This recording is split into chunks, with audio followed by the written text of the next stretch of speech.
สบายดีทุกคนเหมือนสิพาทุกคนเข่าป่าเข่าดงหาเฮ็ดเด้อมื้อนี้มันเลาะเบิ่งเฮ็ดฝนตกแหละเลาะเบิ่งเฮ็ดดินเฮ็ดถ่านจักสิได้บ่ได้ทุกคนตอนนี้ก็ฮอดป่าเฮ็ดแล้วป่าหาซุ่มคักค่ะเพราะว่าฝนหากระตกยาแต่ว่าสิมีเฮ็ดบ่เนาะมื้อนี้ก็มาหลายคนอยู่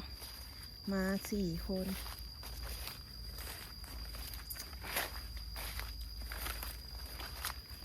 แต่ว่าเลาะโดนเติบแล้วทุกคนบ่ทันได้เห็นเห็ดจักดอกเลย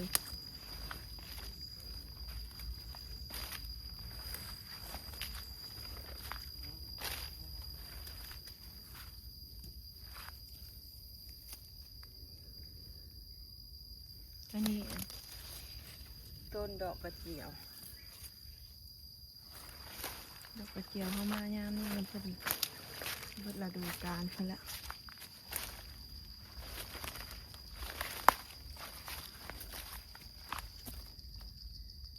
เฮ็ดยังได้2 ดอกโอ้แสดงว่าสิมีอยู่เอื้อยเพิ่นได้แล้วทุกคน2 ดอกซ้อนยังเฮาแล้วบ้านไม่ต้องหา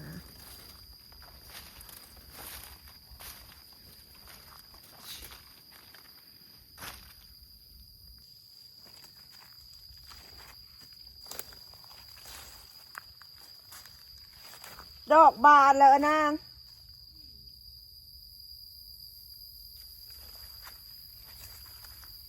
บอกหลายๆเนี่ยเนาะ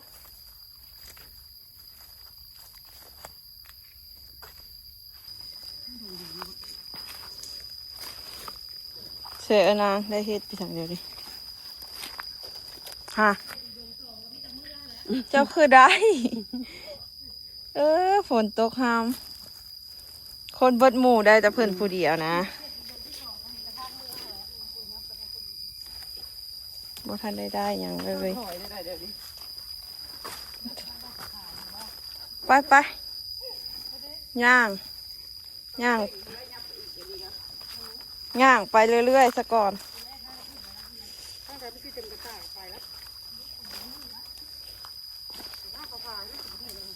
เขาขายเบิดแล้วเขาจะขายเดี๋ยวจักดอกเลยเดี๋ยวนี้เจ้านะเจ้าอะไรโอ้ย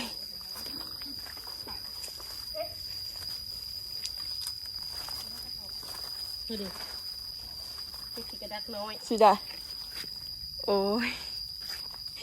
จะเห็ดอะไรแล้วกระลอกอันนี้เอาเมื่อเห็ดอะไรกินวะไม่ใช่กระลอกกระเดื่อยน้อยเด้เขาเอิ้นกระลอกอีลอกกระลอกเขาเอิ้น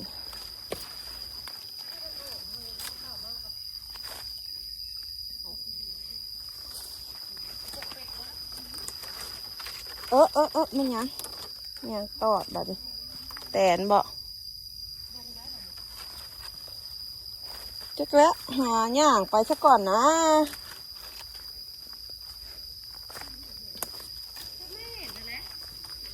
นี่มันเป็นทางหลบไปนะเขาจะเห็นแต่จิ้งกือบ้งกือเห็นเฮ็ดก็เห็นหน่อไม้ก็สิเอาหน่อไม้ได้เจ้าเลยหน่อไม้ก็ท่วมป่ง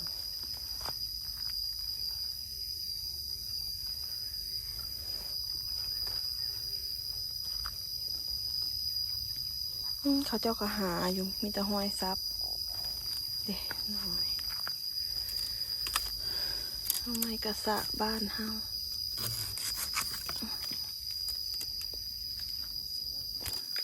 นอนเนาะน้อย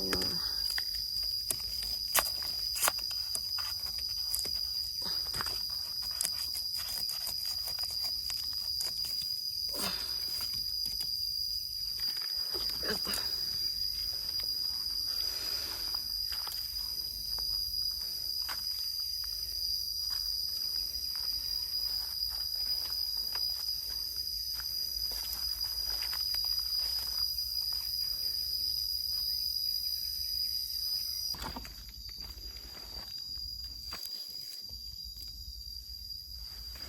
าะโดนเติบเลยทุกคนมีองค์พระท่านได้เฮ็ดจักดอกเลยเฮ้ย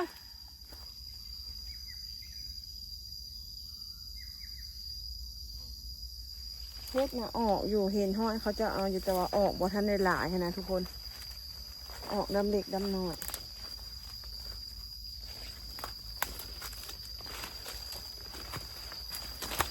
บ่ได้จักดอกบ่เจ้า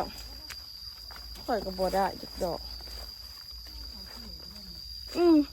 เฮ็ดนะมันออกอยู่แต่ว่ามันออกบ่ท่านได้หลายนะเนาะอันนี้ก็ห้อยได้ห้อยเขาเจ้าเขี่ยนี่นี่ห้อยดอกเฮ็ดแตกก็มีเฮ็ดหนา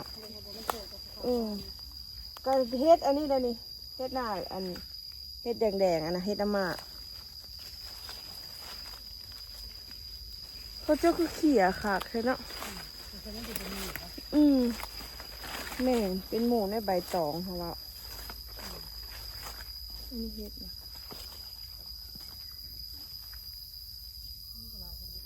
นี่ทุกคนเลยเห็นแล้ว1 ดอกนี่เฮ็ดอันนี้มันออกเป็นโม่เฮ็ดนาแร่นี่เอาแล้วไหมโอ้ยังพ่อเขาเจ้าจังเขี้ยท่านไม่ต้องถึงอีก2 ดอกเฮ็ดกำลังออกแต่ว่าออกบ่หลายนะเฮ็ดพ่วงสีออกว่าซะยังพ่อเขาเจ้าจังเขี้ยต้องกับน้ำทับมันกระมุนอย่างเงี้ยได้ไหมก็เอาออกแล้วไหมโอ้ยบอกให้เขาเขี่ยนี่ละพ่อเขาเจ้าเขี้ยเฮ็ดอันนั้นเฮ็ดหน้าสาวหน้าหมอง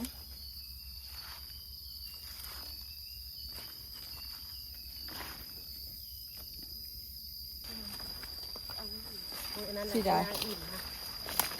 ตัวเหยียบโซ่ใส่กระตาแล้วก็บอกว่าทิ่มลูกเฮ็ดคายไม่ไผ่เฮ็ดคายกำลังออกกระว่าที่โซ่ใส่กระตาก็คือว่าบอกห้องที่นั่นแหละจะแบบนั้นเราบอกว่า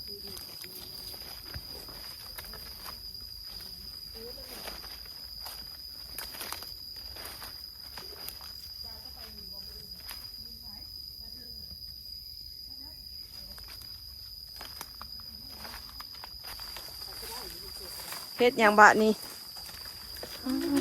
คืองามแท้สีใด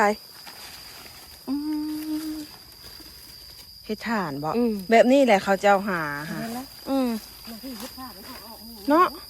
กระทงดอกเขานั้นค่ะความงามก็เป็นพุ่นกระตาเป็นร้านเขามีกระตาเขาก็เห็ดถ่านเขาทำเห็ดถ่านเลยเป็นแผ่นแล้ว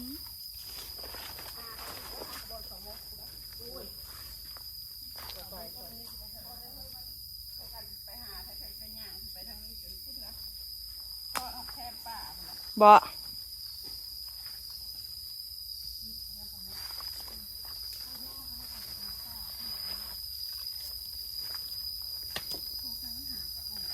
แล้วหาก็เริ่มออกยังวะ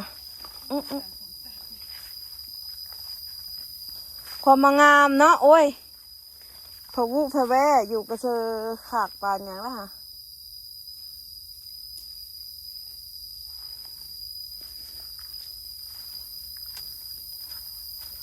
เห็ดกำลังออก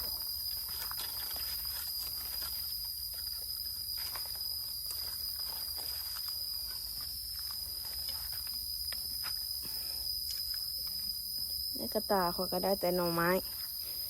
หมูพากันได้เฮ็ดแล้วพูละดอก2 ดอกแล้ว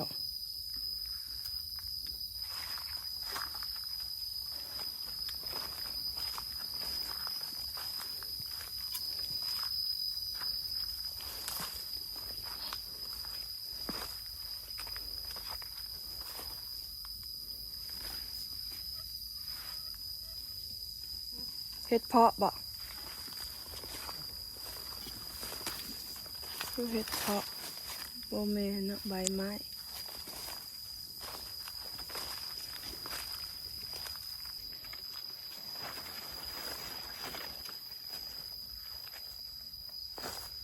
คนหักกะหากระตกห้ามป่าเนาะ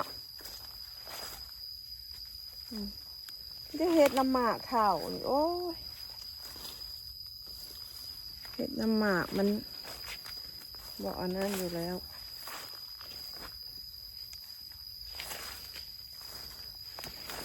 เฮ็ดถ่านมันหมากออกตีนดอนนะ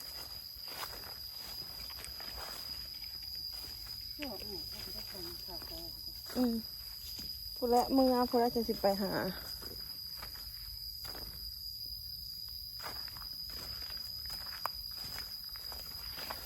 บ่ได้ทุกคนเลยเฮ็ดกำลังออกแต่ว่า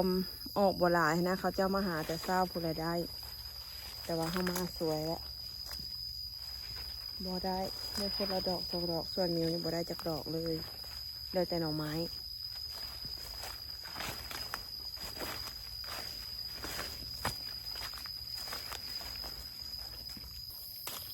ไปมะนาวไปมะนาวโอเคทุกคนคลิปนี้กับบ่ได้ฮอตเฮ็ดได้2-3 ดอกว่าบ่ได้ก็ได้คลิปหน้าพ่อกันใหม่นะจ๊ะตะเก้าลงรถมากมีแล้วนั่นนี่เพิ่นว่าผู้เพิ่นเคยมาดอนนี่เพิ่นว่า30 เก็บแม่นบ่ป้าห้ามคุ้มทับแกงนี่เฮ้ยว่าคือกันมือมาอีกป่ะมันแดดก็มาแล้วนี่กำเพชรมันออกอยู่เนาะมันออกแบบนี้ค่ะนางแกนเฮ็ดเพาะฝ่ายเดี๋ยวมันสิออกเป็นจุ่มได้หลายดอกอยู่เฮ็ดเพาะก็ได้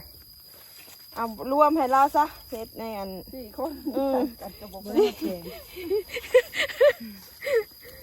มือหน้ามาใหม่